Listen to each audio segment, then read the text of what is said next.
You're listening to the RMPodcast, the official podcast of Red Moon Productions. Here are your hosts, Brandon Davidson, Keith Cheatham, and Sean Sebastian. Enjoy.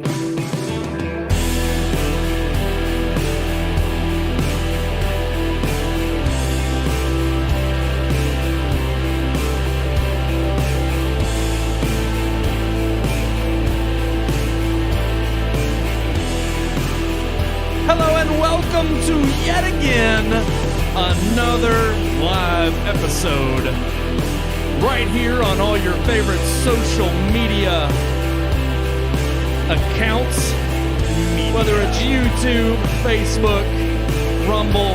Not there yet. We'll be live there. That's right, live every single Tuesday night at 9 p.m. Eastern.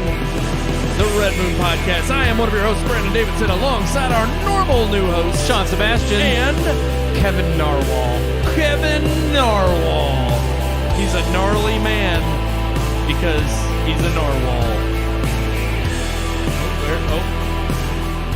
My phone ain't working. Oh, no. Oh, my goodness. Well, we can't have a show. It ain't working.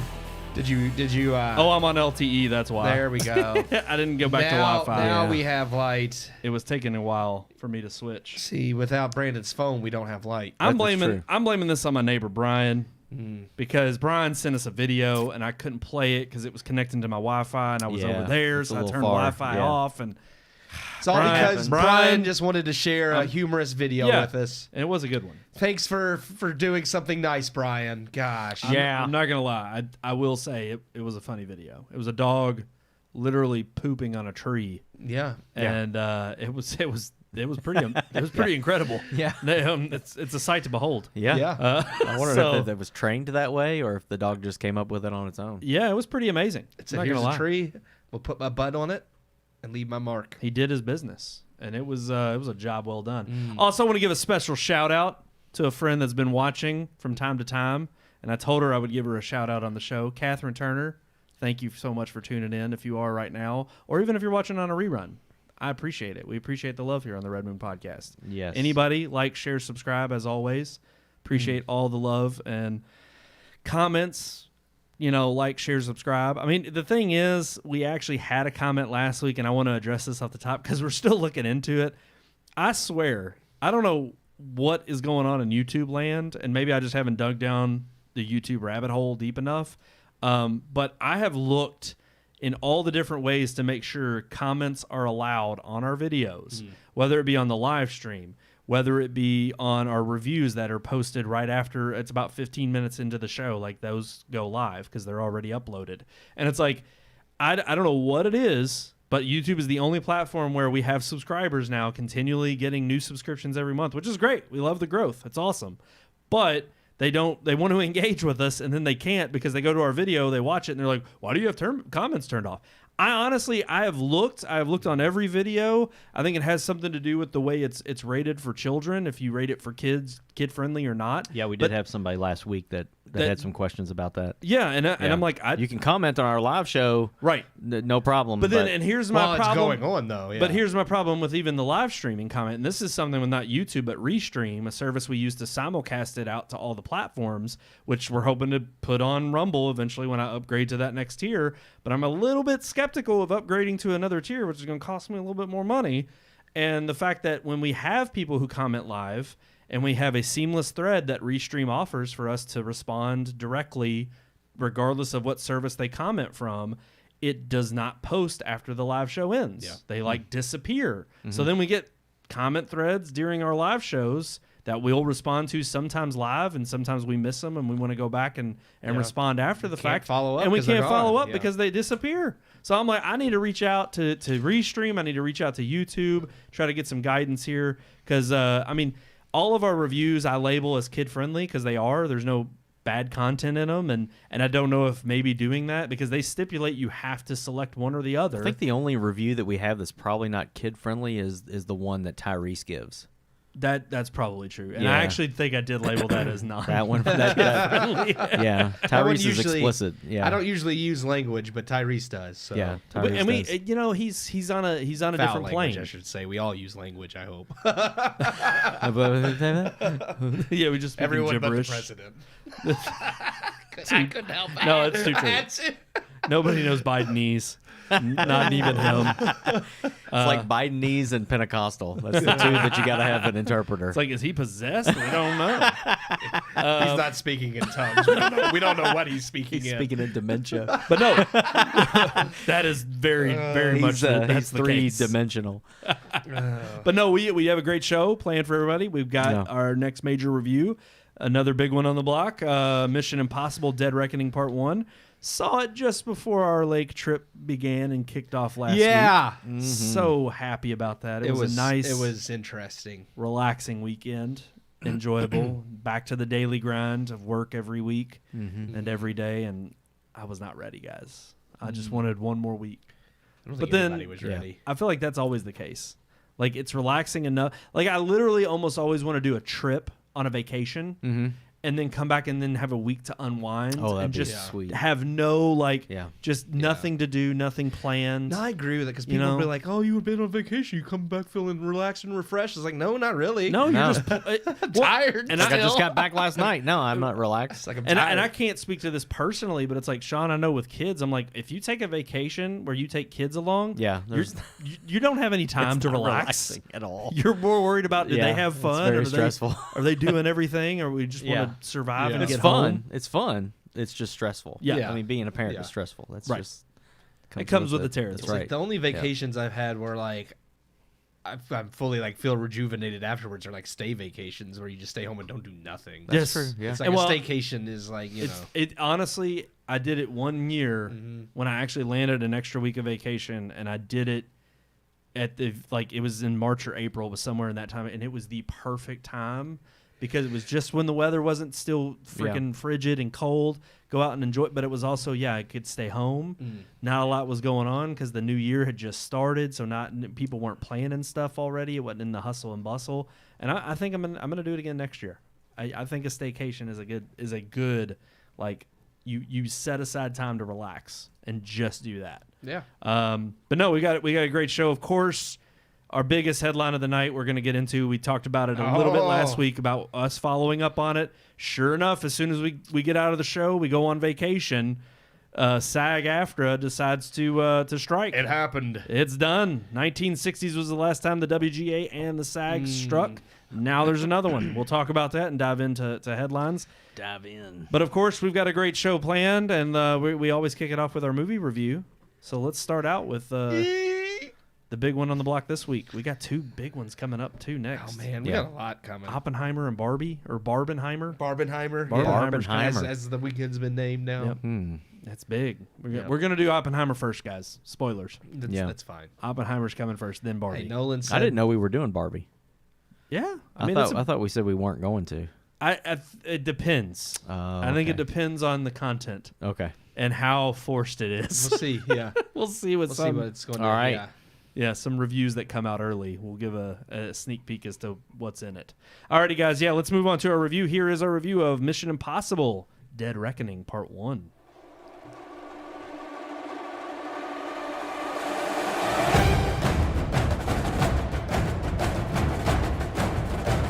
Say what you will about Tom Cruise, but the man certainly knows how to create a blockbuster. With the repeatedly delayed and long-awaited seventh entry in the Mission Impossible franchise, Dead Reckoning Part 1, Cruise and returning writer and director Christopher McQuarrie have delivered another hit, both at the box office and amongst critics and audiences. The first film in the series without any involvement from J.J. Abrams and his production company Bad Robot, McQuarrie and Cruise have proven themselves capable of picking up the reins and carrying on the series well before now. And Dead Reckoning stands amongst the best in the franchise. Filmed in two parts, Dead Reckoning sets itself apart from previous films and ups the stakes by pitting Cruise's Ethan Hunt not against other spies, governments, or secret organizations as in prior movies, but an advanced and sentient AI known only as the Entity. With every agency and criminal organization in the world eager to get its hands on such a powerful program, and the AI itself pulling strings for its own means, Hunt and the rest of his crew at the IMF must match wits against their smartest opponent yet. Such a premise easily could have become a goofy and over-the-top action piece, much like the Fast and the Furious franchise is now. But McQuarrie's attention to detail and well-written script provide a story that is believable, all while balancing the biggest returning cast in the franchise. New characters are given depth and motivation, while old ones never feel shoehorned in or unnecessary. Folding in 6 films worth of mythos, Dead Reckoning also feels the most like the one film in the series that brings together pieces from every prior movie. Cruise, as ever, knows how to do spectacle, with set pieces that not only entertain, but have real physics and weight to them. With most stunts and set pieces filmed practically, Dead Reckoning's action feels tangible, unlike the constant bombardment of poorly crafted CGI we've seen from other major blockbusters the last few years. Running nearly 3 hours, Dead Reckoning still packs in a smart story, character development, and action while never feeling rushed or too long-winded. By the time credits roll, I could hardly believe 3 hours had passed. Not to mention, there is still a whole second part to the story coming next year.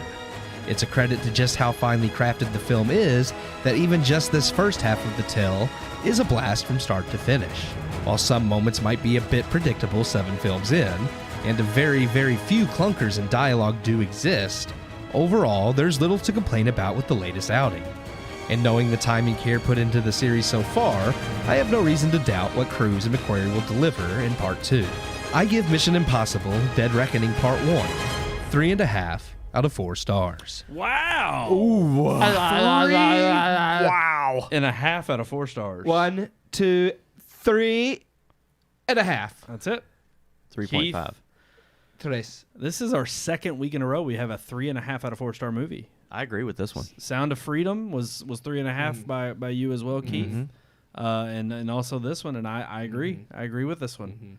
It's a nice return to the series, to the franchise, and what we I think thought was kind of sunsetting Ethan Hunt's character in both Part 1 and Part 2, and of course after the success of possibly, this movie as well as Part 2 and it picking up steam and promotion, I think, of course, Tom Cruise came out with that little blurb of I'd love to keep playing until I'm 80, until I'm Harrison Ford's age, who's doing Indiana Jones 5. Years old. Yep. And let me say this, for a return to a character, and granted, I know there's a 20-year difference between the two, Tom Cruise and Harrison Ford.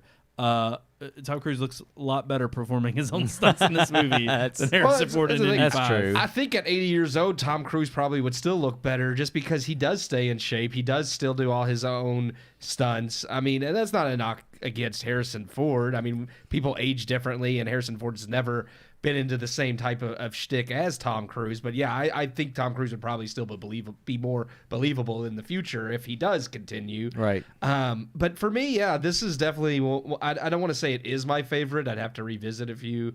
But I mean, Fallout for me is still up there. They all merge together for me right now. Like, I can't remember which specifics of which one's which after 3. And that's not because they're generic. That's just because there's so long happens in between each movie, and that's a good thing because I think that's why the movies are so good, is that they're not rushed like to release a year or two right after each other. That I kind of forget, not specific, like I know the stories and the plot lines, I remember all the characters, but yeah, this is definitely, I think, just well paced for a movie that's 3 hours long. We got almost 3. I think it's shy 10 minutes. It's like 2 hours 43 minutes, something like that.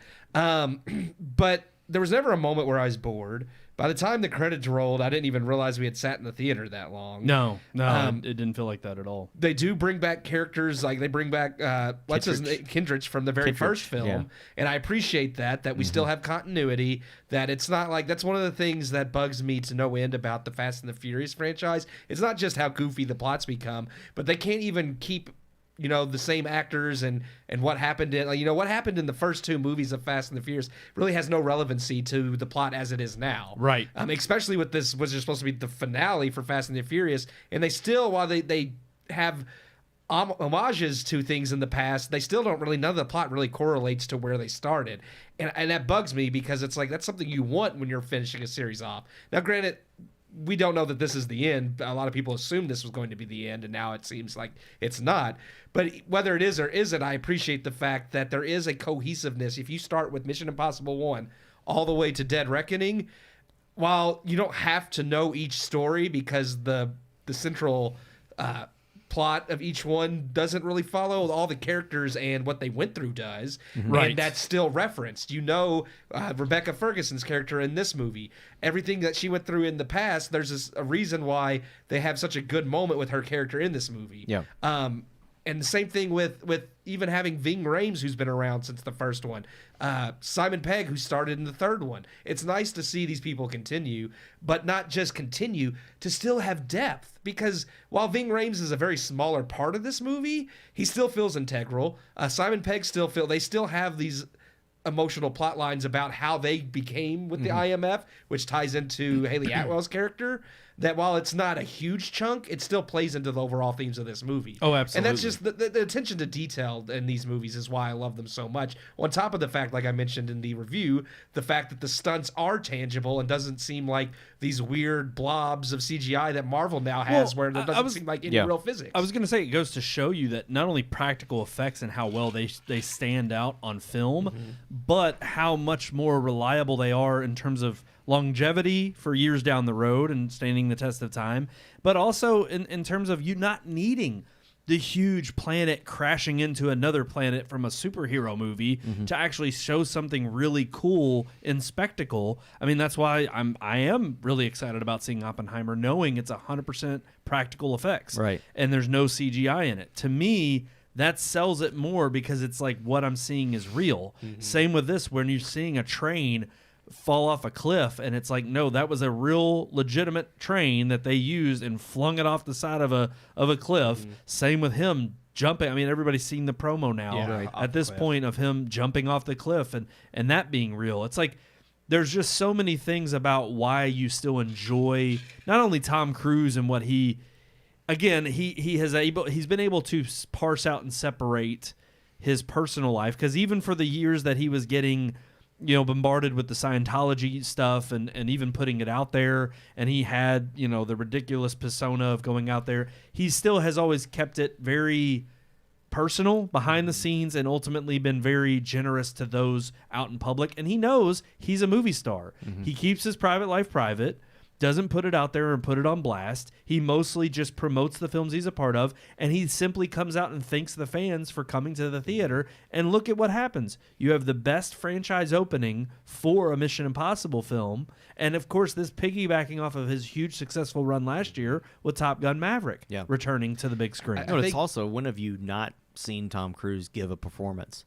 Yeah. I mean, and literally, we kind of joked about it at the lake with maybe one or two films that you would say were just not that good a film, but even him in those films, like he gives it his best no matter what he's doing, whether it's Born on the 4th of July or Top Gun or Mission Impossible, Jerry Maguire or freaking Jerry Maguire. I mean, he can do the serious too. So it's not just he's not just an action star. He does have a pretty good repertoire of being able to play different characters. I mean, he's a Swiss Army knife, and I like that about actors like that. So I mean, I came down on 3.5 as well out of 4. Honestly, not much really in terms of nitpicking. In terms of maybe, I think you mentioned it in the review, and I would kind of piggyback off that and agree. It wasn't that there were clunky or bad dialogue.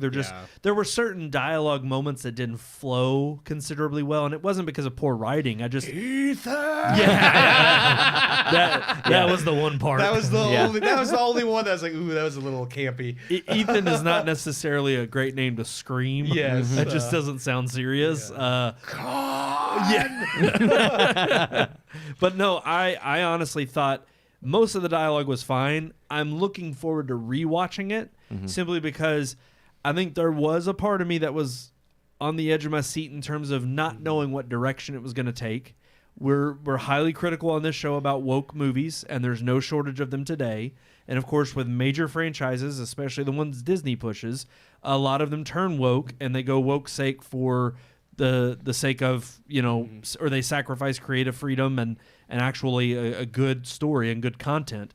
So I was worried a little bit. I didn't have too much doubt, just because, again, seeing Top Gun Maverick, seeing how they even promoted this film, and how all the other Mission Impossibles have been. Team, Tom Cruise Right. and McQuarrie. I think, they got a good thing going on. I was looking at, they've worked together multiple times. I know Jack Ryan was one. I'm trying to think of, or Jack Reacher. Jack Reacher, yeah. I can't remember all of them, but literally every movie they've done together, I was like, oh, these have all been Solid films. Solid films, yeah.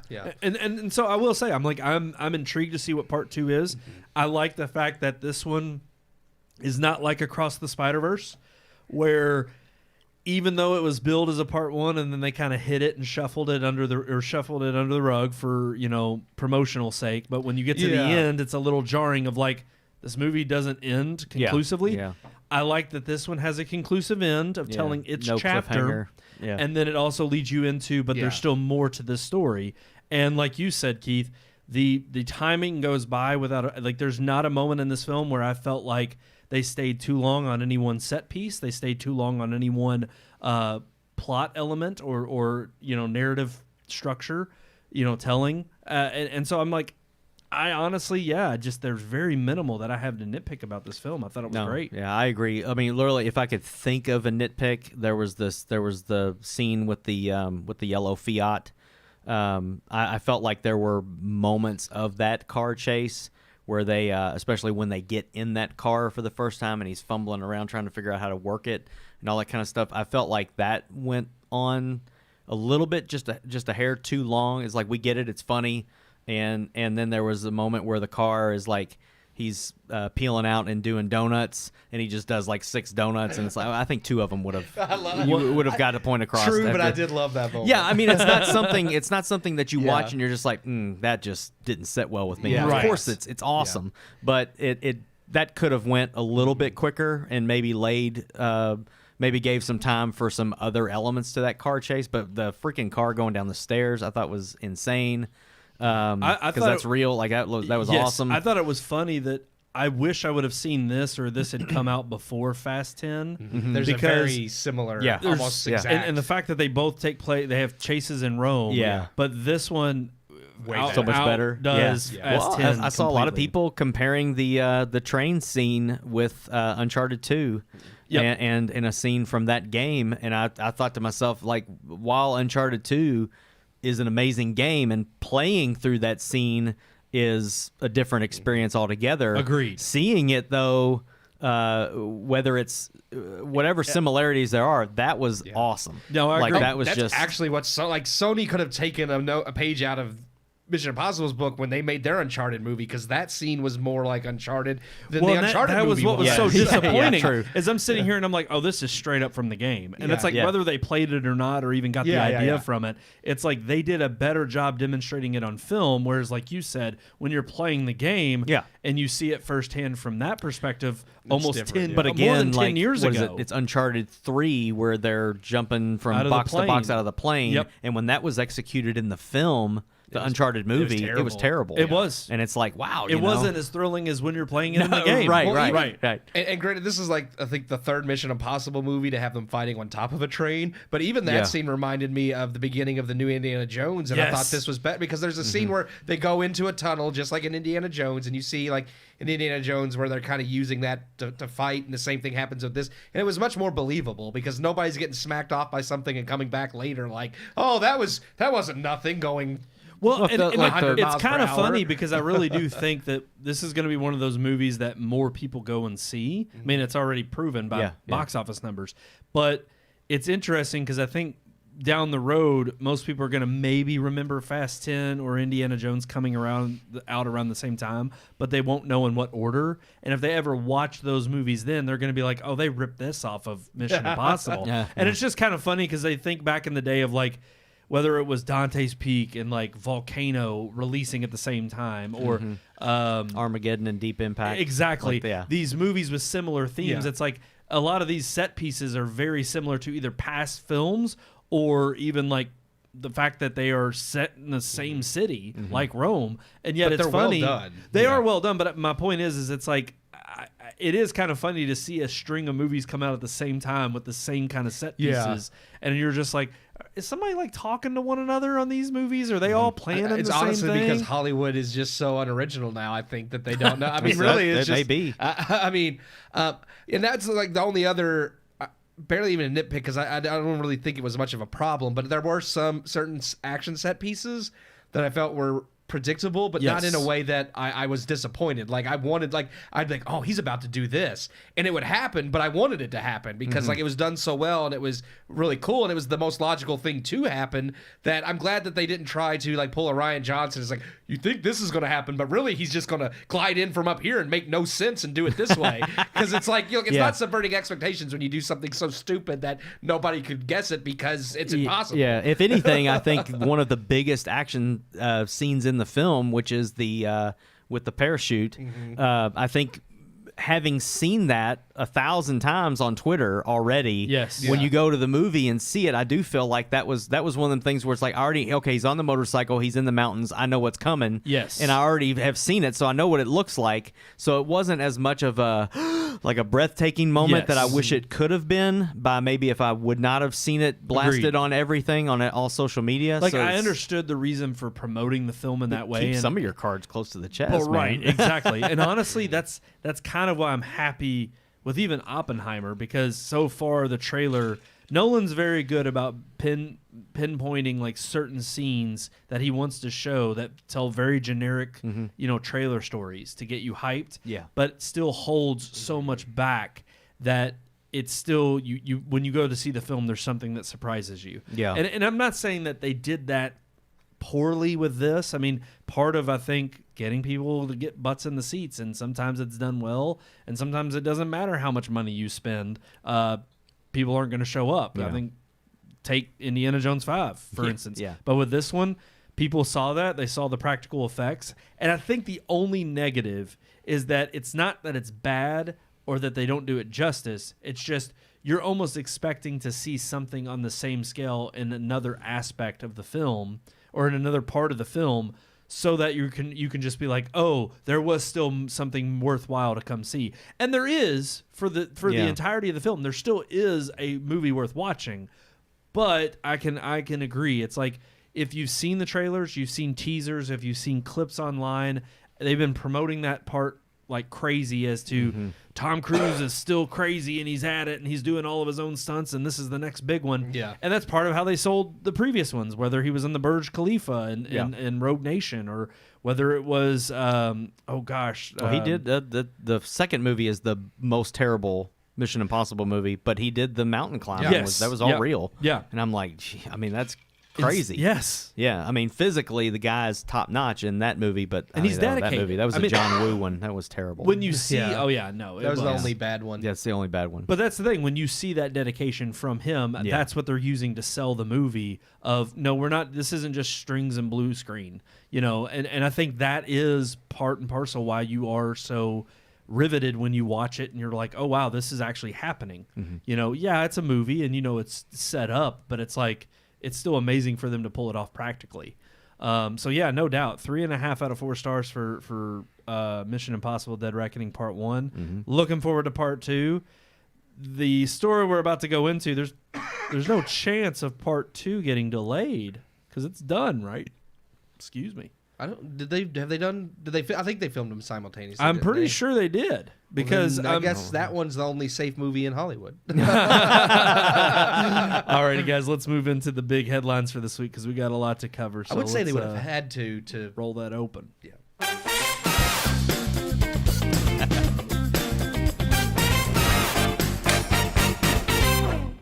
But no, I was just saying, in order for them to release it like a year right after, I wouldn't think they'd still be filming, but I could be wrong. Well, and I don't think they would have been so on the nose about announcing it being Part 1 unless Part 2 was the next one's supposed to be released August of next year, so that's just like a year and a month. So I'm sure they were done together. I think so too.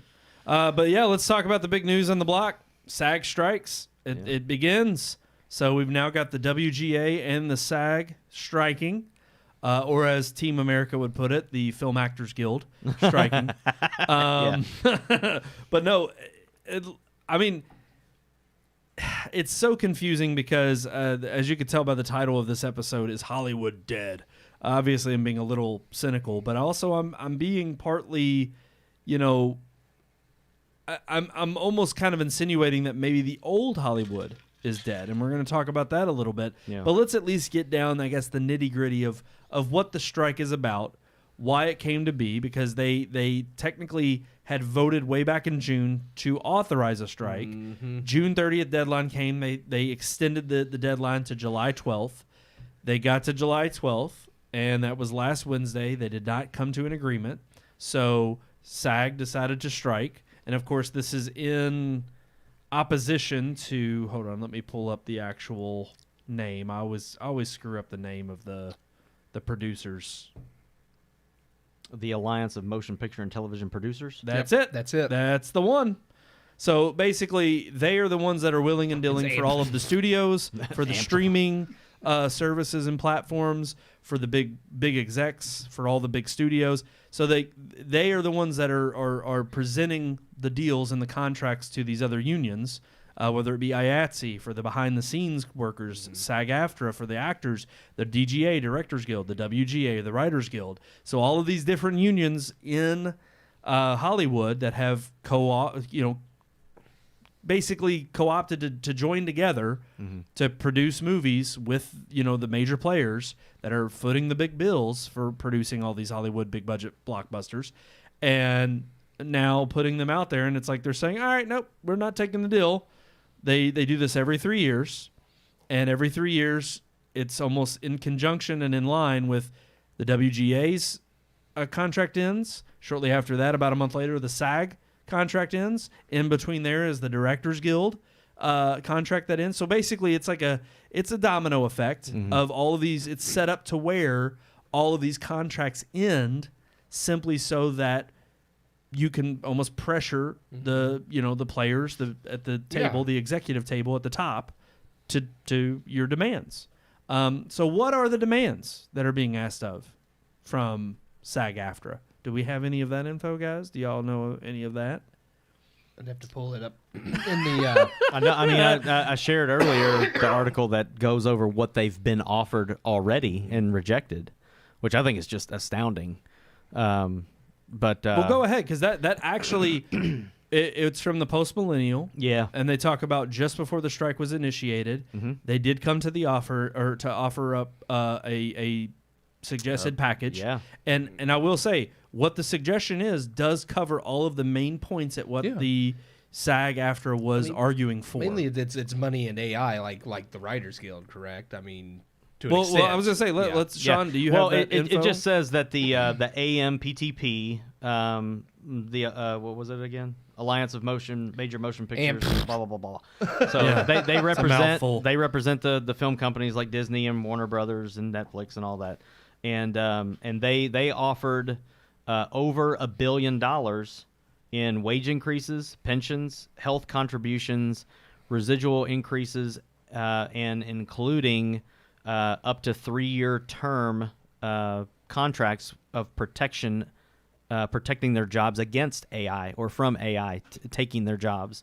So it was 3 years to basically include protections against AI stealing some of those roles and stealing some of the jobs. So that was one of the biggest things they were worried about, and part of the deal is, we're going to try to protect you from that.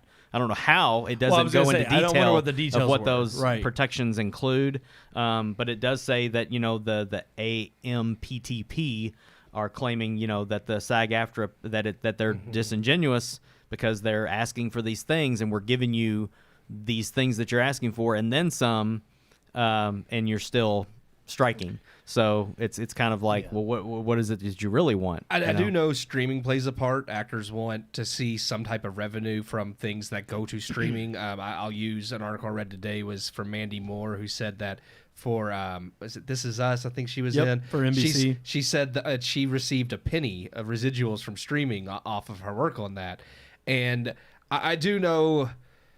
it really does depend on how the contracts are made and how they're paid, because sometimes you get paid, actors can be paid a flat fee, and if that's the case and your stuff's sold to a streaming service, you are already paid for your work. I'm sorry. Now, if there is a percentage, which is what they're fighting for now, I think, is to get some type of percentage of residuals off of streaming services. But again, that would have to be put into the contract, which is what they're fighting for. Yeah. Well, and it's interesting, too, that I think it comes at a time where they're pigeonholing themselves, because I think they feel like they've got the wind behind at their backs, pushing them forward, especially with the WGA striking. Yeah.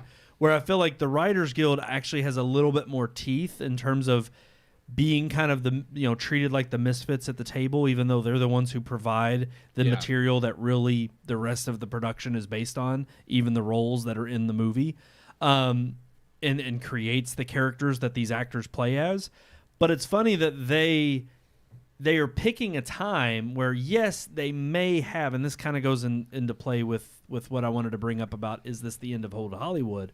But it's interesting that they're picking a time when Hollywood is not at its strength. No. Ever since COVID, they've been in a steady incline from the dwindling numbers of that year, but they're nowhere near the blockbuster season that they were pre-COVID. No. And even then, some of the movies that were put on the back burner that have now seen the light of day since we've come out of the pandemic. I thought this was interesting because Bob Iger gave a full-blown interview, and he kind of stepped in it. And Fran Drescher, who's the head of SAG-AFTRA, had her words to say directed at Bob Iger, and calling him, of course, he's making billions of dollars every year, and yet he's the one that's one of these bigger, He's one of the top 5 paid in Hollywood, isn't he? Yes. Or as far as producers or CEOs or top executives. Yes, one of the top executives, which he leads Disney. Well, I mean, it makes sense. Right. But, it does, and we're going to read another article here, but I'm getting off topic.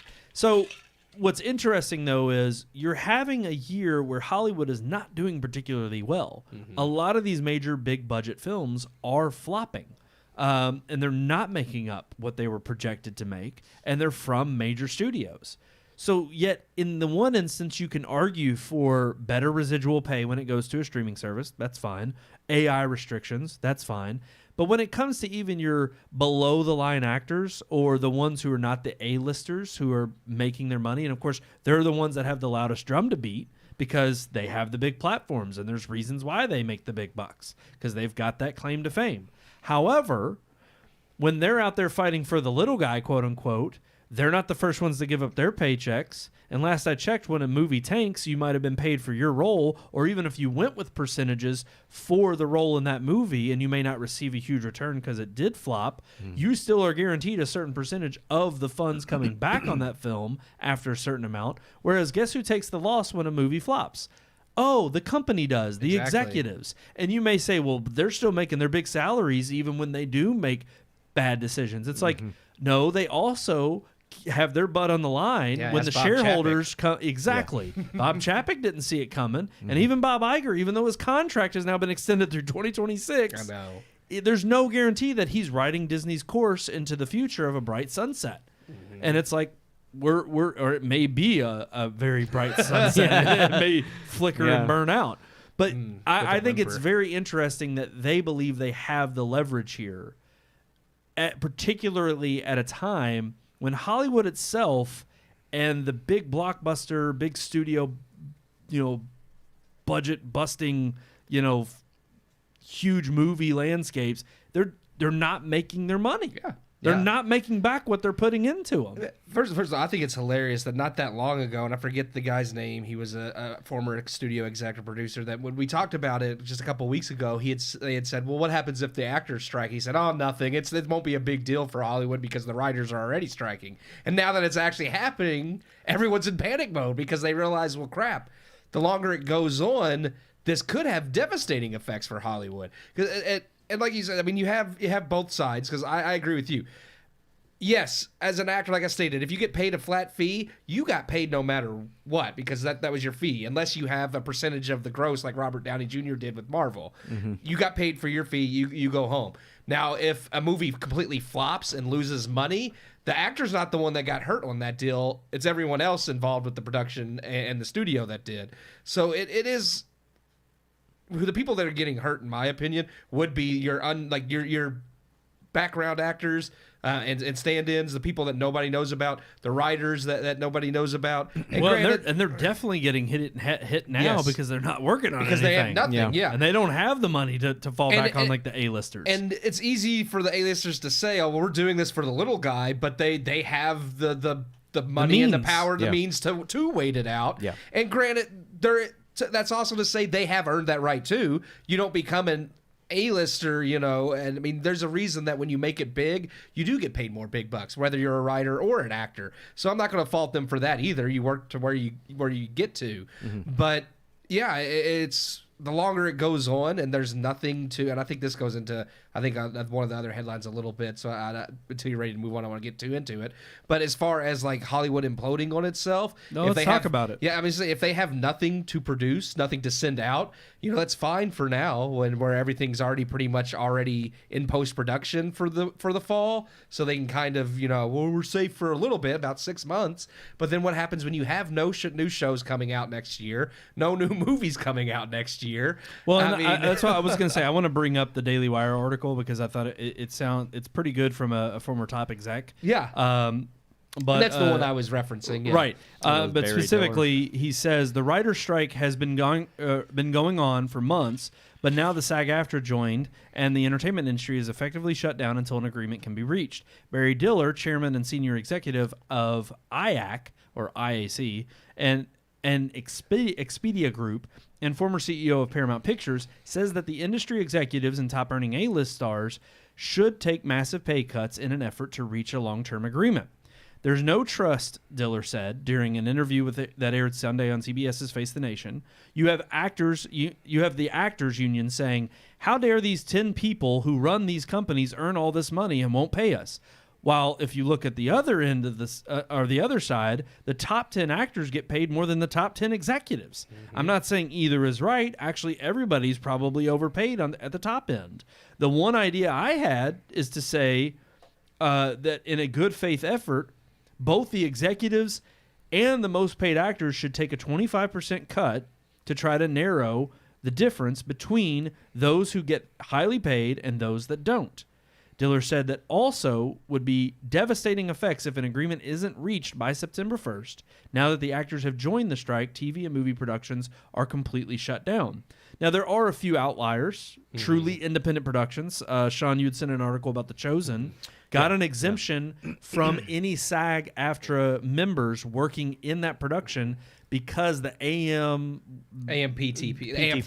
the gobbledygook, they do not produce any of the Chosen series. Yeah. It's completely an independent production, so anyone working on it... Well, plus it's all crowd-funded. Right. Yeah. But SAG-AFTRA has said they're going to allow exemptions for productions that aren't under AMPTP. Like if you're not a Hollywood production, if you're an independent production, and that's where I think you shared that article as well about Mark Ruffalo. Yeah, that's where he was coming in and saying all these actors, they need to go to indie films. He's saying all the actors need to abandon all these AMPTP produced productions and go to indie productions, because one, I mean, you are sticking it to the Hollywood execs and producers that way. Two, you're still working and getting paid, and three, you're giving these independent companies that are producing content. I know. Did a major Hollywood actor, a huge leftist like Mark Ruffalo, I was going to say Mark actually Ruffalo, submit an idea about meritocracy? Wow, existing in Hollywood. Yeah. And here's the thing: what? In his mind, I guarantee you, it's all about sticking it to the man.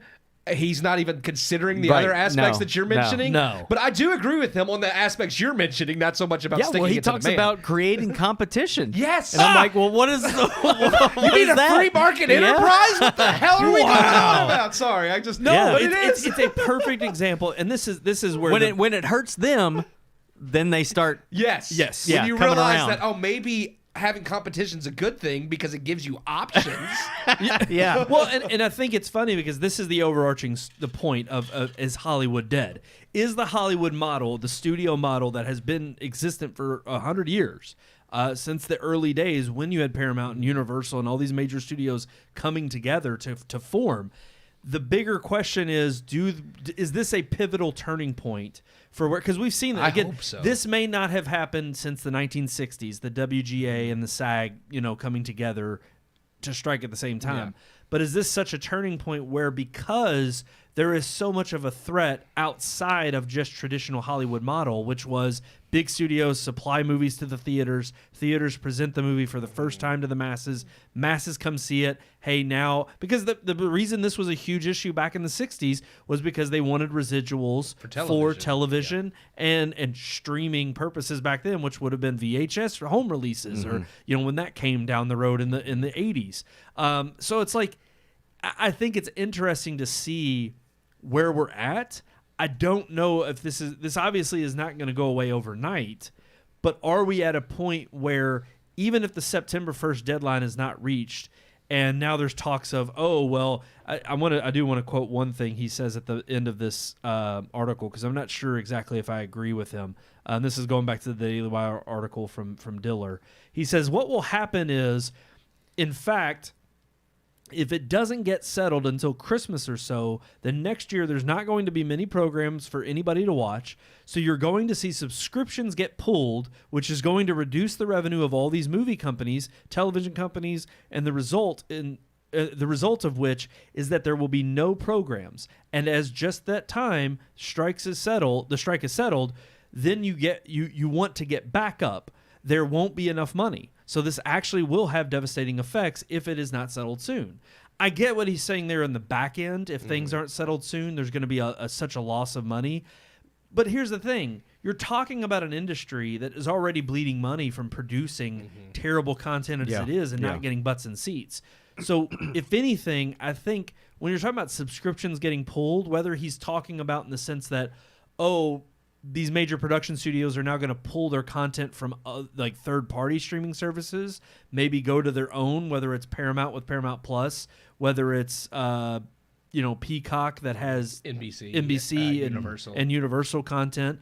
I mean, they may go under one roof. Netflix is definitely going to suffer with their original content, but ultimately, it's like I told you all before we started the show, I actually see this almost as an instance where people would pick a streaming service, stick with it, because there's so much content that even if you don't have original things, maybe platforms like Apple TV are going to suffer because that's all they have. They have no back catalog. But the ones that do have a back catalog, you're still going to have cord cutters who are like, I don't care if there's new content. There's still plenty that I haven't seen on these platforms. For a while. I may not subscribe to every one of them, but I may pick my one or two favorites and say, this has more of what I like, and if they're not putting out anything new, I'll stick with this one for a while. And that'll help that one streaming service a little bit, but again, if you're not if they're losing subscribers en masse and you're only having people stick with one or the other, then overall Hollywood's still failing.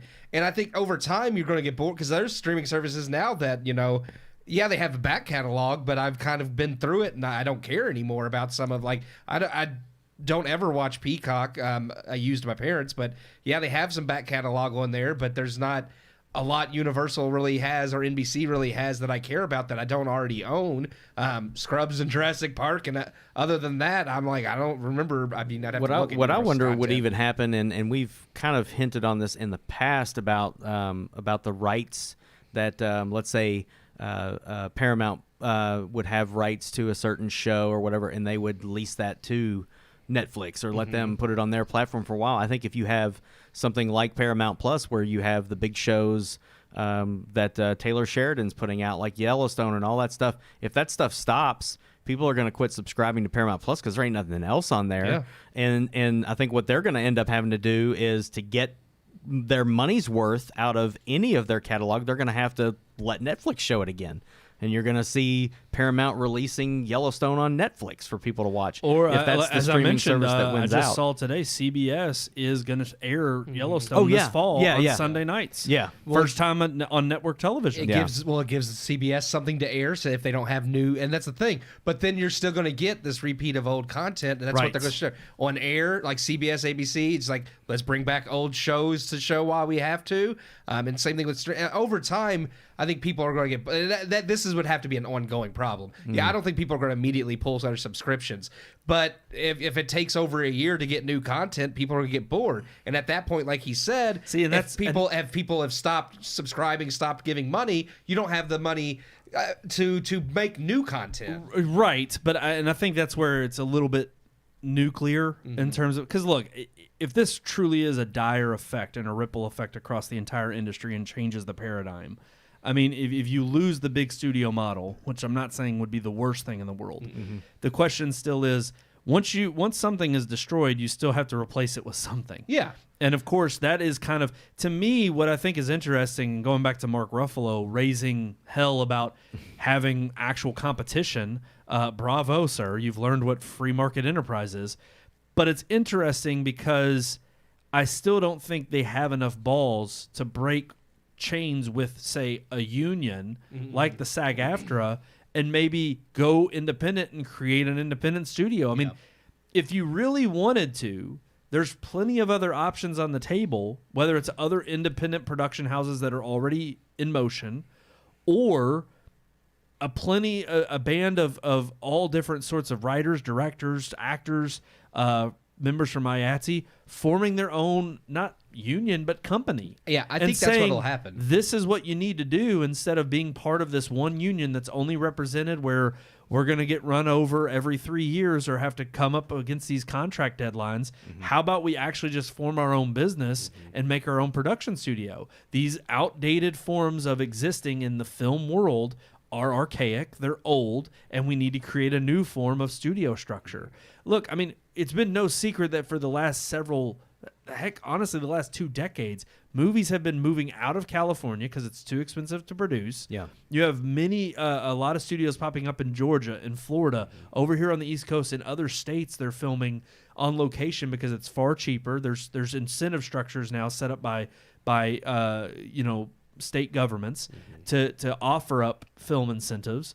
And yet at the same time, it's like, while there's a healthy move to independent production, because now you have the opportunity to put it to a greater market with streaming services, you almost feel better and more empowered to directly negotiate with those streamers than to go through a big company like a Disney or a Paramount or a Universal. Yeah, I agree. I think that's exactly, I'm not saying this will happen, I'm just saying if the current model implodes, if Hollywood crumbles as the big studio model, I think you'll see these smaller independent companies made up of former writers, producers, actors spring up to kind of take that place. They're still going to produce stuff. They may not be on as big a scale as Hollywood right off the bat, which is probably a better thing because right now the big blockbusters are mostly hot garbage. I think you'll see these smaller things come in to take its place. They'll start making deals with the streaming services like Netflix, because Netflix and all these other places, they don't have anything to offer if Hollywood's gone under. Yeah. But it's like, if these independent things like The Chosen, which has become very popular, it's on Amazon, it's on Peacock.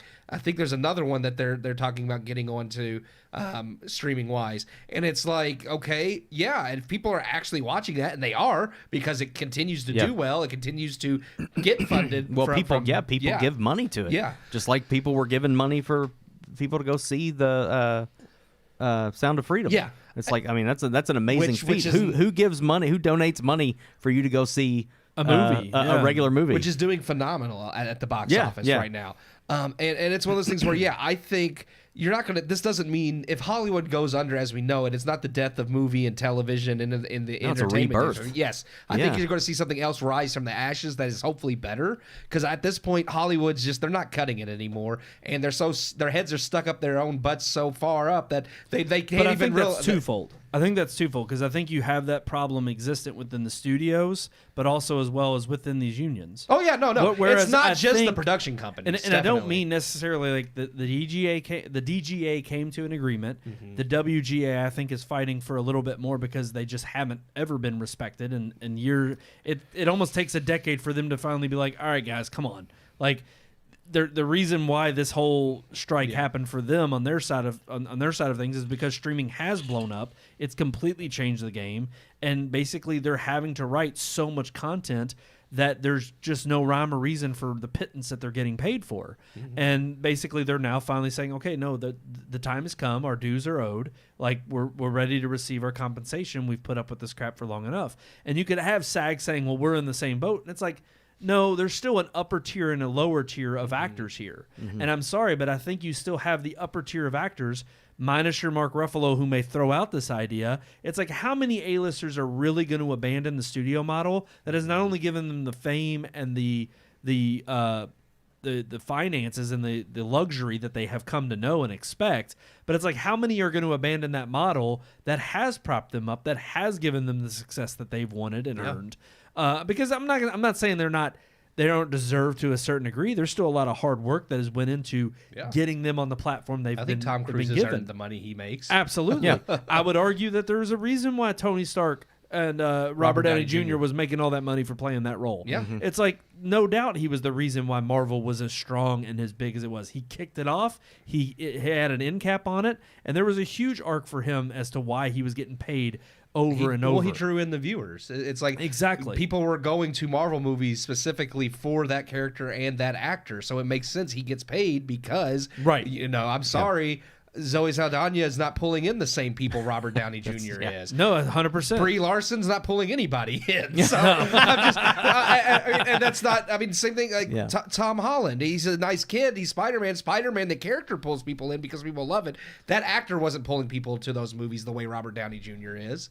Right. No, I would agree. And it's like, it's just going to take the upper echelon who have the louder voices to either, one, have to be met with extreme, basically the pyramid is going to have to crumble underneath them for them to be like, oh crap, the jig is up. We have no choice but to go this extra route. Yeah. Because I could even see literally some of the top biggest producers still banding together, some of the top biggest actors still having their union and still willing to independently work with other ventures and basically rewriting their contracts or how they interact with the independent market.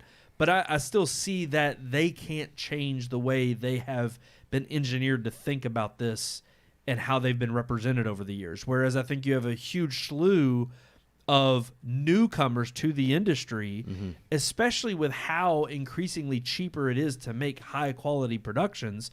And then with the availability of streaming platforms and different ways to enter the market, there's just, we've talked about this countless times on the show. How irrelevant are film festivals becoming? Because now you can literally put something online. And it's like, why are they omitted just because of the way that it's consumed versus having to go through this archaic process of having hoity-toity, uppity, snooty producers in the highest upper echelon be like, no, it has to premiere at the Venice Film Festival or at Cannes. It's the same thing with the Oscars. Maintaining... Right. It's the same way of Hollywood and film creators maintaining this idea of prestige. But it's like you said, the golden age of Hollywood is over.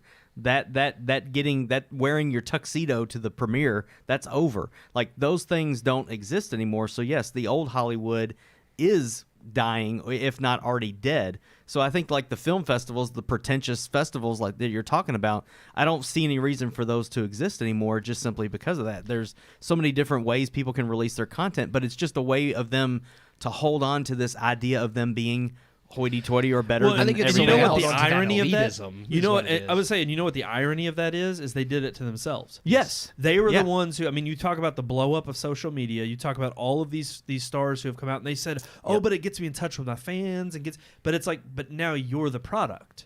So now you've turned into, no longer is it the movie that you're starring in, no longer is it the crew that is behind the film that's being produced that gets all the credit. It's now you are the centerpiece. And when nothing is there to represent you as promoting yourself, well then, of course, now it's no longer useful to you. Nothing. It's just I'm sorry. I thought you were finished. Well, I was just going to say, they've destroyed that kind of prestige that came along with, there was the celebrity status of back in the day when it was like, they're unknown, they're untouchable, but I see them in all of these films. There was a mystique there. Right. Yeah. And they've destroyed I was going to say, I remember back when I was a kid, my mom would get autographs from movie stars, and she would put letters in the mail. She'd send 100 letters to Jack Nicholson before we got a print with his signature on it. And it's like, he might have signed it, he might not have, I don't know. But still, you think of the untouchable nature of an actor back then. This is just in the 80s and early 90s. Now, when you see Jack Nicholson on the street in downtown Louisville, it's like, oh man, hey Jack, can I get a yeah? All right, thanks man. Have a good night. Go to that bar down the street. It's real good. Like that's all it is. It's just another dude. Yep. Because they've marketed themselves online that way. Well, not Jack Nicholson. He don't even know what the internet is. Well, but he's completely out of it. You've seen shots of him. He might still be alive. I don't know. But no, like most of the ones that are on social media, yes. And I think with someone like Chris Pratt, it makes you relatable. It makes you. It makes people want to get to know you. Oh man, that I could have a beer with that dude. He's probably pretty cool. That's fine, but at the same time, if you want people to think of you as this, this star, you're a star that's fallen down to our level now, right? And you're no longer out of reach. I can reach out and touch you, and again, that's created new realms of possibility for breakthroughs in I think those who can achieve and attain, positive and negative, right? It's created the industry to grow at a rapid pace over the last several decades, into which it has become more approachable by indie filmmakers and indie studios, but at the same time, there's a reason why Tom Cruise was the A-lister and can still draw an audience, because you don't have people with that name where it's tethered to, oh, he's just the movie star and I can go and enjoy the film because he's giving me a performance that's not only worth my time and money, but I don't have to worry about his BS politics or his BS religion or whatever it is I disagree with him. He loves film. Exactly. He loves to entertain. Yeah. He is there to entertain, and he makes sure that when he's doing an interview or when he's interacting with fans, he's there for them. He knows that that's part of the allure of being a movie star, and that was what made it such an out of touch experience when you came into touch with normal people. Yeah, he's not like Adam Driver where he gets up and leaves in the middle of an interview because you showed a trailer or a picture, a clip from one of his movies. Right. Like how pretentious and weird is that? Right. Like that makes you completely not star status to me. Right. And here's the weird thing: how many are there in Hollywood that actually? They play that up. They say, oh yeah, I'm not that big into this or that. The humility thing. There's just there False is no humility. humility, or they think their humility is I'm just going to be the same person I always would be, and it's like there's a reason why you haven't elevated above just being a normal.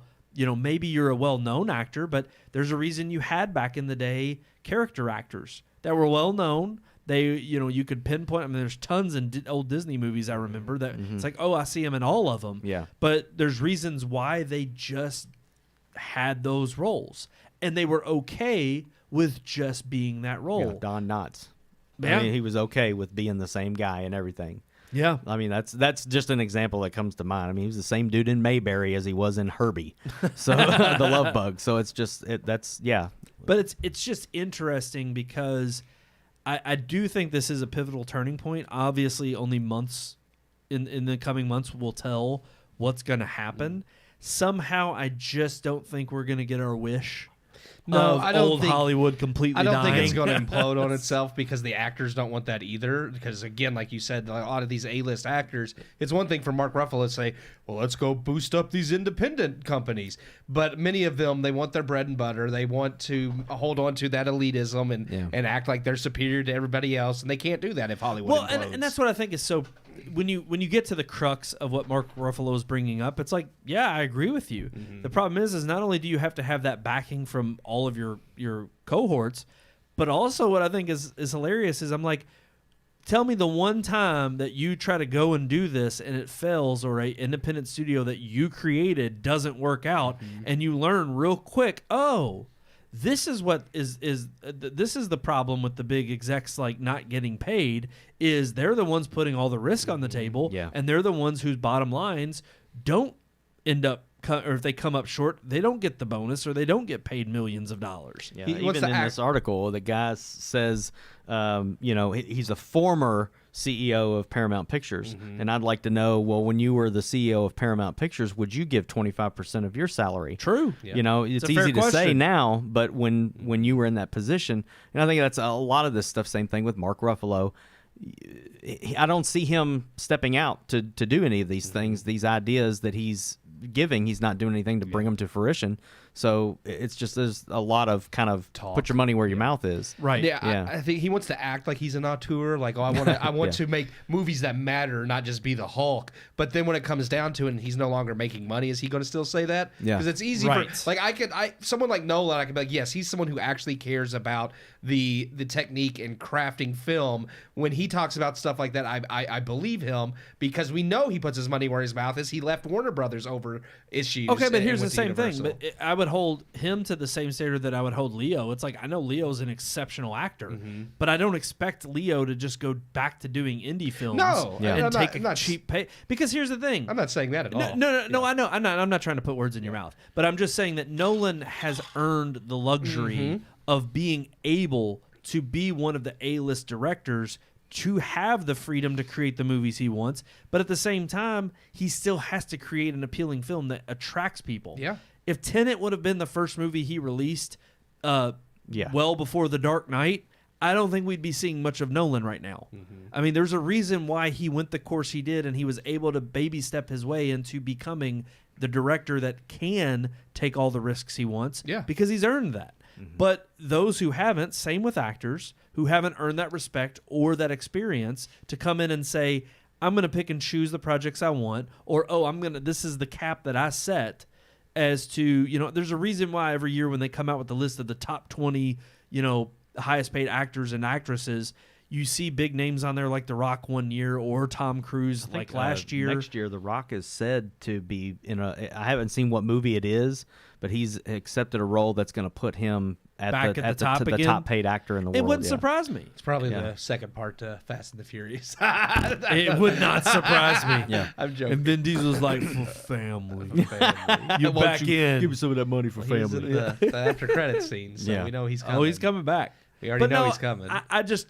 I don't think we're going to get our wish. They're going to come to some kind of agreement, and of course, all the hub. I do think it's hilarious that because of the star power, quote unquote, or the notoriety of a lot of these A-list actors, the moment the WGA struck, it made headlines and people were talking about it. But the moment this happened, it was like I've seen interviews done with actors calling into news shows and doing interviews on cable news networks, and I just think it's funny that I'm like, oh, so now you'll get out there when your union strikes, and because you have the allure and the prestige of being on screen and that camera appeal, it's like, oh, okay, yeah, of course you'll get out there and promote your efforts, and you'll definitely beat that drum that you've been wanting to beat. But it's just funny how it's like now we're paying attention. I think it's also interesting. One of the things that the SAG-AFTRA are after is they want an 11% wage increase, and their reason for that is what?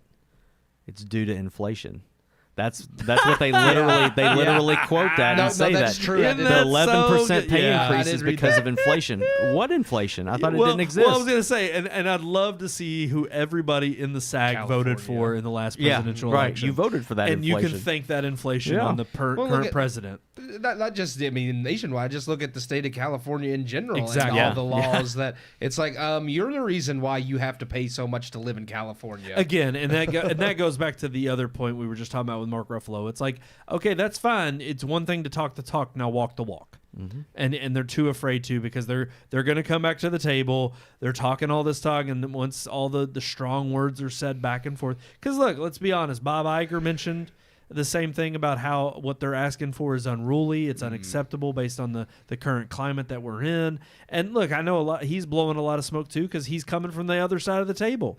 He's trying to protect his investment in his company. And yes, Disney is much more than just movies on the big screen. It is theme parks. It is resorts. I think did you say it at the beginning of the show or prior to recording? There were even some things that Disney's still wanting to get rid of. Bob Iger, I said it before the show. Yeah, I was just reading an article the other day where Bob Iger has stated that he hasn't said they're going to yet, but he said they are considering pulling even more content from Disney Plus as a cost-saving measure, which I can only imagine is for tax breaks, because I don't understand. Because he said not just...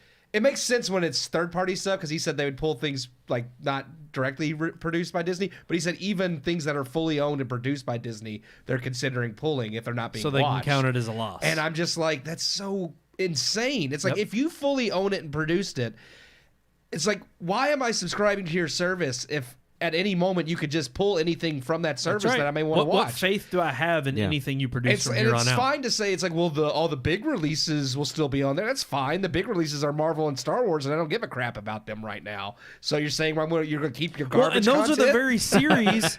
Those are the very series that he's actually talking down because he's saying there's content overload. And it's like, well, we already know we're not getting that because, thankfully we're finally burnt out on it, and you're finally saying, we're going to put a little pause on those. 5 series a year for both franchises is a little much. You think? I think it's a hard line to walk though, because if Disney, if they pull Star Wars content and they pull Marvel content, then it shows that they don't have a lot of faith in Star Wars or Marvel, which then in turn makes the viewers not have faith in whatever the next movie is going to be in theaters, and it's like people are not going to show up to see it. It's like, if you're not going to give the time and effort to what's on your streaming service, you show me that you don't really care about this IP and you're not taking care of it. Like, I don't want to see it. The same thing goes for Netflix with the stuff they've pulled, or the stuff that they haven't had the faith in terms of, we launched this season, we promoted it like crazy, we talked it up. You had a few people who were diehard investment fans bringing up the Dark Crystal, and the fact is then it turns out that it's not profitable, so we're going to go ahead and cancel it.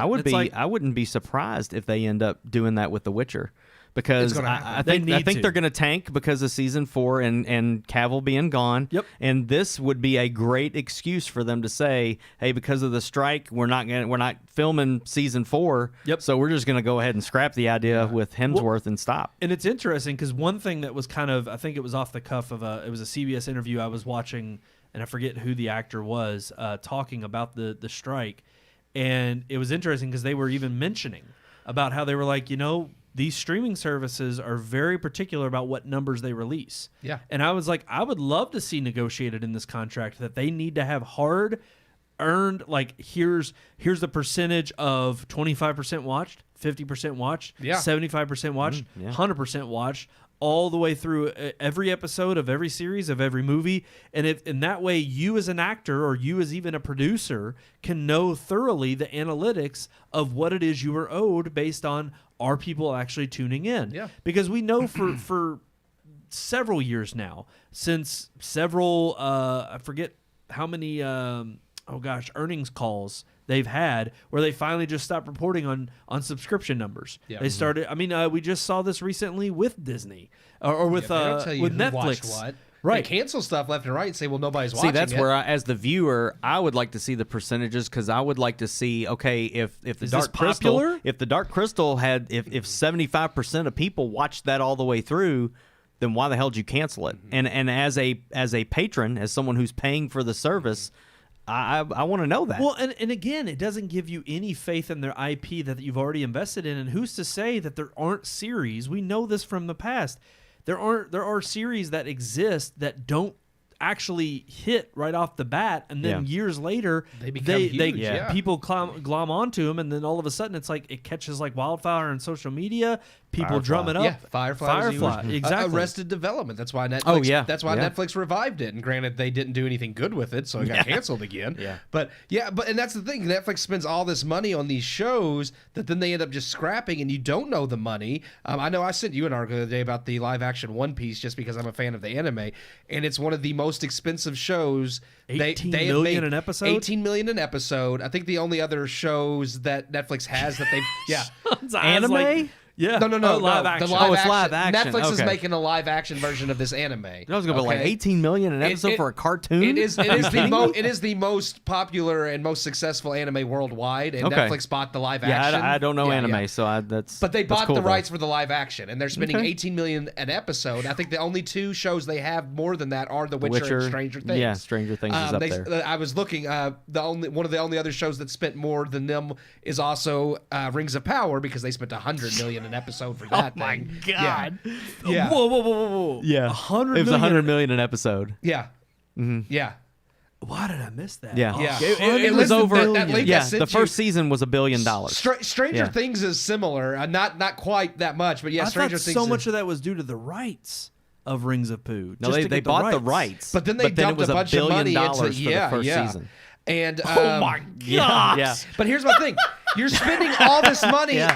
Bezos sucks. Yeah. But here's He you're deserves to spending lose that all this billion. money. Netflix is spending all this money on something. They released the trailer for One Piece and it looks god awful. It looks terrible. And I'm like, you spent $18 million per episode. The CGI looks worse than Marvel's current CGI. And that's the thing. I don't That's saying understand something. that these companies, they won't show you who watches what, but they'll cancel things left and right while still spending all this money that I don't understand why. This is why Netflix constantly says they work in the red, because you're spending money on things that you don't need to spend the money on. Well, and again, it goes to show you what it's like. These streaming services are It's new to the 58 million game. per episode. Yeah, 100 million's a lot. I was That going makes to more say, it was okay, 58? 58 million per episode. I Yeah. thought they- Still, I had to put that's it still up. mind-boggling. I Yeah. thought I had read that the season Stranger was $1 Things billion. was 30. Well, it it's might have 30 been if they million. included Well, the yeah, rights and marketing and all that. Yeah. Yep. Yep. Lord of the Rings is 58. Stranger Things is 30. House of the Dragon's only 20 million per episode. God. And look at how much better Yes. it looks. Yep. Yeah. Than Well, and here's the Well, thing. how much was Game of Thrones? Because I know those episodes were ridiculous too. for their time? At the time, Yeah. it was 15 million per episode, and they Okay. were the most at the time. Yeah, at the time they were the most But expensive. it goes to show you, though, and HBO has been in the game for a long time, and they have produced high-quality series that are very focused on what their intent is and what they want to do and what they want to accomplish. You have these streaming services that are coming into the game. They just want that major IP to slap a label on it and say, look what we got, and to attract eyeballs. And I'm sorry to say, yeah, it got me to watch Rings of Pooh the first season, but every episode was like, are you serious? This Yeah. is garbage. It It's is. terrible. It gave me a reason to hate it and to tell other people, hey, if you're even on the fence, do not watch it. Yeah. It is god awful. It's terrible. It sucks though. But Now it's like a train wreck, and like I don't want to support them and them like get. Oh, I know. views, I but wanna also, yeah. I want to see how bad it gets. It's where I'll use the excuse that we normally give with watching bad movies of like, well, we got to review it, we got to talk about it. But no, I agree. It's like, it's crazy to me that you're seeing now what I thought we were kind of beyond, because the movie industry was so mature, having existed for 100 years. Kind of what you saw way back in the early 2000s when movies would release and they'd have a video game companion, and you knew as a gamer it was always just a cheap tactic to throw on an extra way for the studios to make money. They just put out an IP game that went along with the movie. Yeah. It was the most. There's nothing interesting about it. You could beat it in like 5-6 hours. Yeah. It followed the same Disney plot as was the story. notorious. Aladdin, The Lion King, like all those Now, games those that came old out. 2D Some of those ones were actually fun, pretty though. good. I had Yeah. Aladdin on Super Aladdin Nintendo. was It good. was great. But Yeah. like when you're talking Toy Story for PlayStation, yeah. or I think of Transformers games on PlayStation 2, like there were just several games that came out that were movie tie-ins that were god awful, very rare exceptions, and yet at the same time it was a given that was going to happen just to promote the movie and vice versa. And yet I feel like I thought we were beyond that in the movie industry. Yeah. And now you get streamers coming into the game, and you have Netflix and you have Amazon and you have these major players here. Think of Google and when they introduced Stadia and they were going to change gaming and cloud gaming forever. It's flopped bigger than ever. Yeah. Because at the end of the day, you still have to have quality content. Just because you throw a lot of money at major IPs, you may pique interest for a while, but people know when something is quality and when it's just shit. And I'm sorry, when you keep producing garbage, it's going to catch up with you. That's the problem Disney Plus is having. And it is. It's catching up with the industry as a whole, and it's why you're running into the issues you are now that are causing the strikes. And at the end of the day, when you have a product that is subpar, but it's widely available on so many different platforms and levels, you're going to reach an implosion point. And I think we are there to a degree. I don't know what's to come of this. We're going to continue to follow it over several months, of course, but I really do think this is going to change the industry for a positive, in the sense of we know these underlying problems exist. They don't go away overnight. They don't go away after one contract negotiation. They're going to come back up and creep back up because the market, believe it or not, it does course correct. When money is not being made, when people aren't putting butts in seats, hate to say it, the bottom line of the dollar amount does matter. And these big companies are learning that real quick, real soon. More than just the strikes, but also with the box office amounts. So with that being said, of course, yes, we're going to continue to follow it. We're going to keep looking at it week to week as it continues to go on, and we'll update everybody with the news and continue to share our opinions on the Red Moon podcast. I just want to watch Hollywood crumble and burn. I know. And it'll give Red Moon Productions. Yes! It was so needed there. All right, let's move on to another huge controversial topic, but in the gaming industry. Yeah, we were just talking about games. Yeah, we were. Yeah. Let's talk about it in multimedia. Multimedia.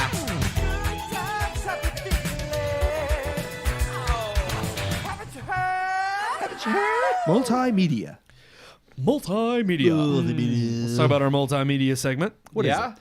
We are talking about Activision and Blizzard are able to be acquired by Microsoft. Almost. They have one slight hurdle, but everybody believes they're going to go over. The CMA in the United Kingdom, they still have to. But they're already negotiating. Like, they've already postponed the trial and are negotiating. They believe that'll be worked out. So. I mean, I think it's interesting because obviously the big hubbub was Sony trying to throw shade at Microsoft and say, oh, if they acquire them, it's game over and they're going to have so many exclusive rights. They were trying everything possible to stop this acquisition. And I think it's funny because I'm like, for one, it's kind of the pot calling the kettle black. And also the fact that Sony, I get it in legal terms why Sony's going to throw everything they can at it. Yeah. Because why wouldn't you? I mean, you pay these litigators, or these lawyers anyway. It's like, why not litigate something like this and see if you can come out with a win on top? But at the end of the day, I kind of said this before, again, before the show. I was talking to you guys. I think what this is really just surmising is Microsoft has deeper pockets, obviously, because they're not just affiliated with games. They get their bread and butter elsewhere. Obviously. And even back in the day when they launched into the console, race, it's like even then they were a no-name coming in with the deep pockets of Microsoft and Bill Gates pursuing gaming at the time. And they did create a platform with exclusives that sold consoles. And at the time, there were very little in terms of, I think, first-party studios for even Sony that would sell consoles other than just the notoriety of PlayStation 2 being the most successful console of all time. And at that time, when it launched in that generation, being the biggest platform for why developers came to it. But then when Xbox entered the ring with, or Microsoft entered the ring with Xbox, and then Nintendo has still come up behind the ranks with their claim to fame games and their IP that is popular and only offered on their console, you're basically seeing, I think, Microsoft buying the exclusivity that they've not been able to come up with their own first-party studios. They couldn't make good first-party games themselves, so they're just going to buy other studios to do it, which is part of Sony's argument. They're like, well, how's that fair? It's like, well, why isn't it fair? Like, Sony did the same thing. They bought Naughty Dog. They bought every company that's made major Naughty hits Dog's for you. A little smaller than they all are. No. Sony has bought smaller everything companies. in Sony's library is considerably smaller than Activision Blizzard. Right. It doesn't make them any less valuable in terms of experience and game, but all value. Sony should care about and all they do really care about is that as long as they have games that are selling their consoles and they know they're going to sell millions of units of that software that's going to give them deep the profit, that's what they care about. It's like just to yell at Microsoft and be like, but they've got better money making machines with got Call Blizzard of Duty and they've got freaking Diablo or that's the thing. Elder Scrolls. That's their argument is, Doom. Which that's Bethesda, but that's Bethesda's Doom, Elder Scrolls, and Diablo. Starfield now, right? Yeah. And then Activision Blizzard has Diablo, Call of Duty. There was a few of them, but that was actually and also aren't they? They're going to have all of like is Magic the Gathering separate? Isn't that under its own? I can't remember. I don't think that's part of. Okay, I didn't know if they were part of. I thought they were part of Blizzard for some reason. That's World of Warcraft is part of Blizzard. Oh, well, then there you go. They've got WoW. Yeah. I mean, come on. Which is a huge one, especially for Microsoft, who is PC. That's a big one for them. But it was funny. It's funny to me because I know... It's $69 billion. Yes, it's massive. It's a huge acquisition. To me, all of just seeing how much shady stuff both companies do within the release of all these court documents was hilarious to me. And even the fact that, because the judge even brought up, or maybe it was Microsoft's lawyers, I don't know who, mentioned Nintendo because Sony's only fighting against Microsoft, and Sony had said they don't consider Nintendo a competitor; they're their own thing. And which to a degree they have a point. Like Nintendo fans what are if kind of their own Microsoft breed. turns around and says the same thing? But that's the thing. It's like, okay, Nintendo has their, because that's what the judge had asked. It's like they have games you can only get. You can't play Mario anywhere else. You can't play Donkey Kong anywhere else. You can't play Kirby, Metroid. And Sony's like, yeah, but that's its own ecosystem, and that's what Microsoft is saying they're trying to create is their own ecosystem. So, and it's no secret that for quite a while now, I mean, Xbox with its creation of Game Pass years ago, they just changed Xbox Live Gold is now going to be Xbox Game Core. It's a weird, I think it's a bad rebranding. Yeah. But the thing is they've almost pivoted to where Xbox is not a console anymore, it's a service. Yes. And they've made Xbox kind of just like DirectX on their PC platform to run games, or that engine to run games on the PC platform. It's almost like they're doing the same thing now with Xbox of saying, well, this is going to be the gaming platform for Microsoft going forward. And they're trying to kind of put it all under that banner. And so it's not really to sell boxes that sit under your TV anymore as much as it is going to be to sell software through their storefront and through their many different avenues of trying to get you to play it on whatever device you want to play it on. And I get the worry of it becoming monopolized. But to me, the gaming, we're at such a thriving point with gaming in terms of so much creativity, whether it's in the indie space or even the AAA space. Like, I still would argue that there's a lot of AAA games that, while they borrow similar elements from others, are still so diverse in many different aspects. I mean, there's a lot of AAA games that have just come out this year alone that I've gotten a myriad of experiences with, whether that's Zelda Tears of the Kingdom on Nintendo Switch, or RE4 Remake, which is on the multi-platform, or even FF16, which right now is a PlayStation 5 exclusive. Like, there's tons of AAA titles in and of themselves that come out that are still so diversified in the way that you play and the way the story is told, that it's like there's just no, just because you make a crap ton of money off selling one. I mean, it'd be the same thing as arguing with, like, I know that I forget the studio that does Fortnite. Epic? Is it Epic that owns Fortnite? But they basically have been in this battle, this court battle with Apple iPhone for a while. And basically saying, look, that it's not fair. Yes, it is Epic Games. It is okay. Yeah. That it's not fair. They charge us for when people sign up on our app, on our game app, that they want 30% of the cut. Yeah, and it's like, technically, it's like you don't have to be on Apple's platform. Yeah. And then they would argue, no, that's ridiculous. They're one of the largest platforms out there. It's like, well, then this is the price you got to pay to entry. And it's like, in some ways, I do understand where Epic's coming from. But in another, it's like, this is the platform that Apple built. They're the ones who built this platform and invested the money into it. You can agree that it's not the greatest, but you can also do like what Twitter or what I've seen other services do, where they're like, Amazon does it. You can cancel your Amazon Prime subscription in the app, but when you go to the Amazon Prime section in the app itself and you're not subscribed, they say you can't sign up here, but you can go to a web browser. Yeah, it sucks. It's a workaround, but that's the way to do it. And the point is like, when it comes to the Microsoft buyout of Activision Blizzard, it is insanely large, but I don't think it's going to limit the creativity of other studios, especially ones that are already acquired by Sony, from creating games that are going to put them in a run for their money.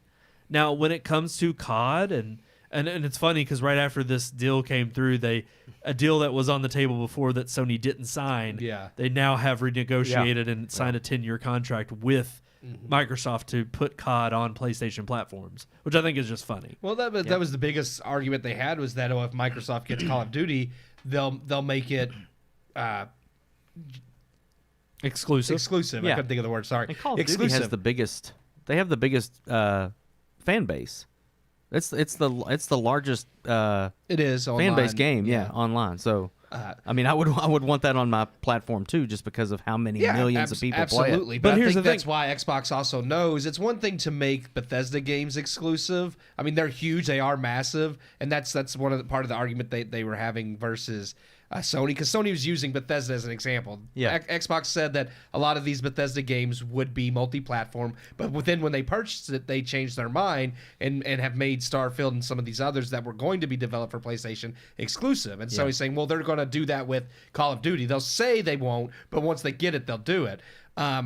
And Xbox's argument is that it's different in that, yes, while those games do have they are huge and have massive fans on both consoles, it's not the same as an online game like Call of Duty where the bread and butter is all these people multi-platform. Yeah, I was going to say, there's no way. Yeah. It doesn't make any sense for them to pigeonhole it on one console, especially one that they know by their own metrics of saying, if we put this on Xbox only, it may sell a few consoles, but there's going to be plenty of people who are like, all right, I'm not going to buy it. Yeah. And I'm sorry, but that's enough for them to be like, that's going to hurt our bottom line.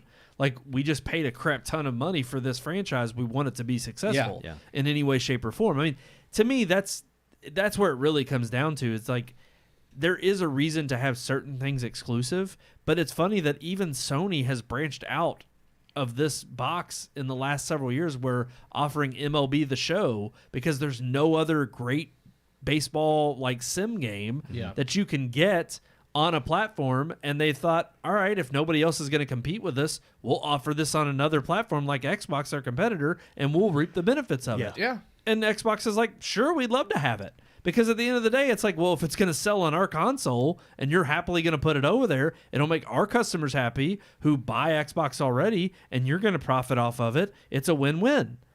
I'm like, I don't see this being any different. No, it's not like MLB The Show is a console seller either. So that's not one of those exclusive games that people are going to buy a PS5 just to play that game. No, you're right. You know, but I mean, if Uncharted or a game like that Sony owned came out for Xbox, well, that would be pretty bad. And even though it was heavily laden with issues right out of the gate, think about The Last of Us coming out on PC. Yeah. That took how many years for it to come out on PC? Mm-hmm. But yet again, they have, apparently. Oops, see, I'm trying to silence notifications. It didn't happen fast enough.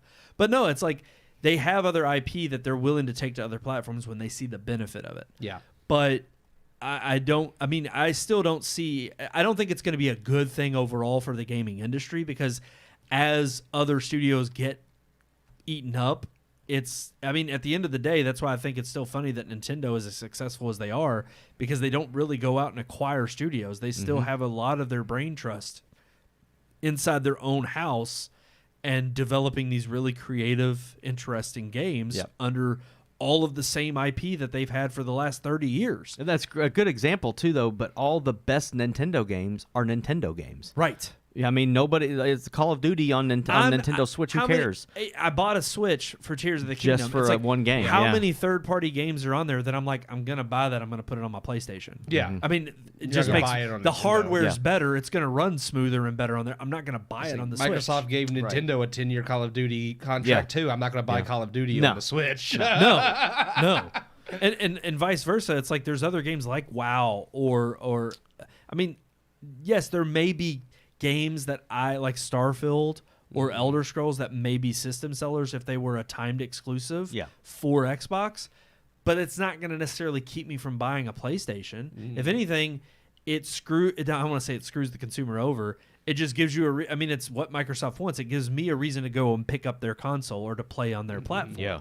And for me, it's like, okay, I went from maybe being only a Sony fanboy to saying, all right, I guess if I want to play this series because it's great over here and they keep hitting it out of the park with every game they release, I'll stay on Sony. But for this console exclusive, I've got to go over to Microsoft. And I think what it really does, and this is what Microsoft wants, not so much convinces people to go buy an Xbox, but it convinces more people to sign up for Game Pass, where you don't necessarily have to have an Xbox, but if you can play on PC or anything that'll stream Game Pass, it's like, well, I don't want to shell out $500 for an Xbox, but I really want to play the new Elder Scrolls. I'll sign up for Game Pass for a couple months and play it on PC. There you go.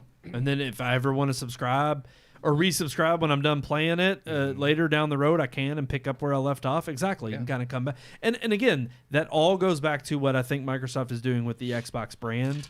And because they have lost the last two console generations, they are now pivoting to offering their Xbox as a service as opposed to a console.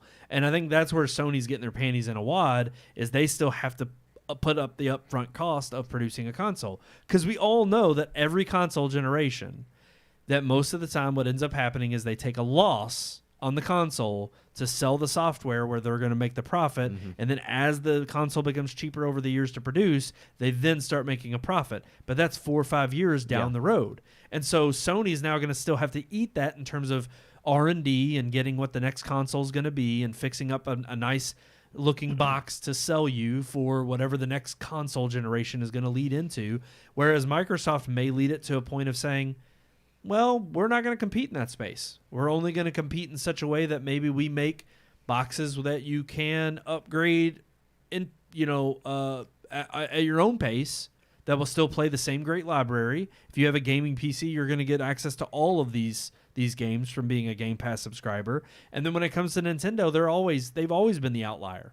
They've never created power-hungry hardware that has said, this is the next gen alternative. It's always been, no, we're going to create an intuitive way to interact and play with it, but ultimately our software and the experience you get here is one of a kind you can't get anywhere else. Yeah. And whereas Sony now is going to be the only outlier that has to compete in the console war space. And I think that's what ultimately scares You think if Xbox or Microsoft, you think if they kind of stepped back from the hardware side, the console side, and said, well, what about we want to strike a deal to get Game Pass on the PlayStation? Do you think Sony would go for that, knowing that, well, people will buy our console and then be able to play their games? They'll play their Xbox games streaming on our console. I don't see that, only because they have their own PlayStation Plus initiative, and I think it would directly compete against that. Yeah. And to them, they're going to pressure that value more so because that's directly tied. Because if you go and get a Game Pass subscriber, even if it's $10, that's still $10 they're not spending on PlayStation Network every month. Yeah. And I think PlayStation's going to be like, well, how do we incentivize people to buy our streaming? Well, yeah, they'd still have to have PlayStation Network to play online because you can't connect to online without a PSN. But I mean, how... Basically, what you're going to get is the same issue we have, I think, with subscription services to streaming services. It's like eventually you're going to max out what people are willing to pay for services. Yeah, true. And I think in Sony's end, it's like they would either have to cut costs for what each tier is at an entry point of subscription right now, or they would just say, no, we're not going to offer that. If you want that, go to Xbox. Yeah. Like to them, their incentive, I think, is still going to be our consoles sell because we offer just the same as Nintendo. We offer a one-of-a-kind of experience where we're going to have the most powerful hardware you can get in a home console, and our first-party studios are going to create one-of-a-kind experiences that you can only get on PlayStation. And that's been their bread and butter since, honestly, PS1. And they've only strengthened that core of whether it's Santa Monica Studio, Naughty Dog, Bend Studio. I mean, they have a litany of first-party studios that have just created a library of one-of-a-kinds that you can only get on PlayStation. Yeah. And I think they'll continue to go down that road. It's going to be weird to see the landscape change maybe in the next console generation to see how does Microsoft answer. Do they offer just a box that's modular, like a PC that you build and can spend from anywhere from like $200-$300 to $1,000, and basically say, oh, well, this is all that I'm going to need for the next 5 years, and then maybe some parts will get outdated and you can upgrade. I don't know why that keeps going off. I have it silenced. Okay. But anyways, it's like basically, yeah, I don't know if they're going to go that route or if they're going to still create a box, because the thing is they're losing money on the Series X. Yeah. I mean, they're not selling enough to push it into the successful category of, I think that's why they've been pushing Game Pass, and they've been making it. But even they're sort of losing money to get people on board and get them hooked so that they feel like this is a service they can't live without, because they've already increased Game Pass from like, I think it was $10 to like $12 a month or something. It went from, okay, so it was originally $15 and now it's like $16.99 for Ultimate. Okay. The Game Pass Core, which is their new instead of Gold, is now like $10 a month. What does that offer? I didn't see what I know. It replaces Xbox Live Gold, but is it just the Gold, like games with Gold plus your online subscription? So I guess they're no longer giving out monthly games like they did with Game with Gold. It's basically you get like 25 free games that they said they would add games to it every 2 to 3 times a year. And basically you pay this $10, You get to play online. You get your online gaming because you do have to pay for something just like Sony to play online. So for $10, you get online play and these select games that they'll add to 2 to 3 times a year, as opposed to Ultimate, where you have like hundreds of library and every single new game is released. And the first release, or Yeah. what do they call it? Day one release. Yeah, day one release. release. Yep. Yeah, that's not a part of Game Pass Core. You have Yeah. to have Ultimate for all the day one releases. Gotcha. Yeah.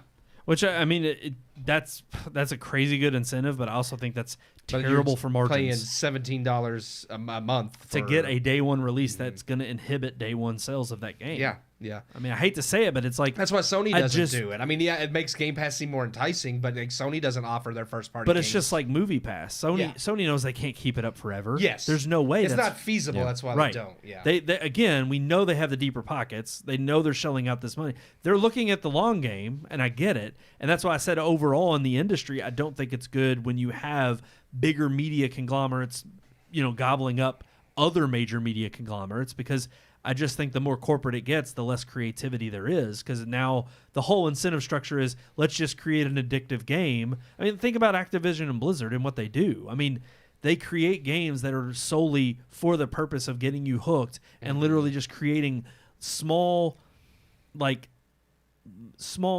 changes every year to the same formula and just keep having the same, people come back. And until people just completely stop tuning into it, it's successful. So I can't blame them for doing it. I just, overall on the industry side, I don't think it adds creativity and ingenuity to video games. I think it just makes it more of a mindless consumption, the same as a lot of movies are and TV shows are. So, I mean, you're just going to get more bloat in that regard. But overall, I know we ran over time, way over. Sorry, guys.